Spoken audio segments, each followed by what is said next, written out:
I'm Pharmacist Ben, and it's time for another moment of truth. We Americans are obsessed with staying young, and the accoutrements of anti-aging, including cosmetics, medications, workshops, yoga, and exercise routines, are positioned to garner $271 billion in sales by 2024.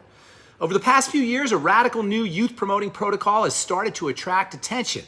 It's been recognized for decades that, as with general health, the key to decelerated aging is in our microbiome, aka gut bacteria, and recently European researchers have found that an effective way to restore and maintain a healthy youthful microbiome is with fecal microbial transplantation, or FMT, a novel and perhaps shocking procedure that involves taking stool from a healthy person and placing it in the colon of an unhealthy recipient.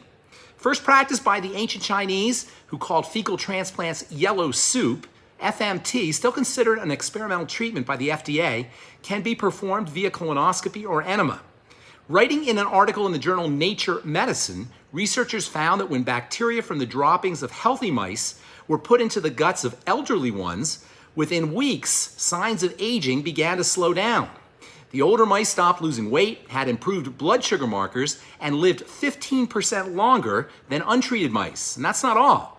There's literature that suggests that FMT, also known as bacteriotherapy, can be helpful in treating IBS, obesity, liver diseases, neurological disorders, and Alzheimer's dementia.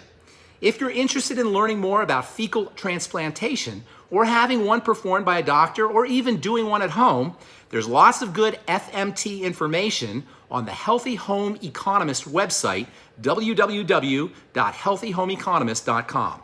That's today's moment of truth. Have a beautiful day. We'll talk to you later. Bye for now.